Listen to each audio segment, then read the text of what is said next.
বন্ধুরা কেমন আছেন? আপনাদের একটা নতুন জায়গা নিয়ে আসলাম। বিষয়টা হচ্ছে এখানে গাড়ির ভিতরে ডেকোর করার জন্য যে সামগ্রীগুলা সেগুলো এখানে পাওয়া। এই দোকানের নাম ওই যে সাদা লেখাটা। আর আমার এই পাকিস্তানি ভাই এই গাড়িটা নিয়ে আসছে। এই গাড়িটার ভিতরে সিট কভার লাগাচ্ছে, খুবই সুন্দর লাগতেছে। একটু পরে সিট কভারটা দেখাবো। তো একে অপরের বন্ধু, একে অপরের ভাই আমরা। দেখেন এই পাকিস্তানি ভাই, এখানে প্রচুর বাংলাদেশি আছে, প্রচুর পাকিস্তানি আছে। সবাই মিলে মিশে আমরা কাজ করি। সবাই আমাদের জন্য দোয়া করবেন। আর দেখেন গাড়ির ভিতরে ডেকোরেশনটা এখন কত সুন্দর হয়েছে, একটু দেখাই। আসসালামু আলাইকুম। আপনি কি বাড়ির ডাক্তার না গাড়ির ডাক্তার? আমি ভাই গাড়ি।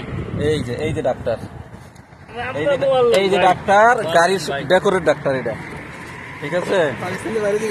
হ্যাঁ, এই দেখেন এই যে আমার আর এক ভাই কাম করতেছে, কত সুন্দর লাগতেছে। যাই যে কাজ করবেন বা করাবেন, দুজন চলে আসবেন। কাজ করবেন, এখানে কাজ আছে। কাজ করাবেন, গাড়ি নিয়ে চলে আসবেন, সুন্দর ডেকোর করে দিবে, দেখতে সুন্দরই লাগবে। বুঝতে পারছেন? সবাই চলে আসবেন इंशाअल्लाह। ये हमारे पाकिस्तानी भाई। भाई आपको जितना दोस्त है इधर ही लेके आओ, डिस्काउंट मिल जाएगा। जो सामान खरीद करो कोई बात नहीं, डिस्काउंट मिल जाएगा। ओके।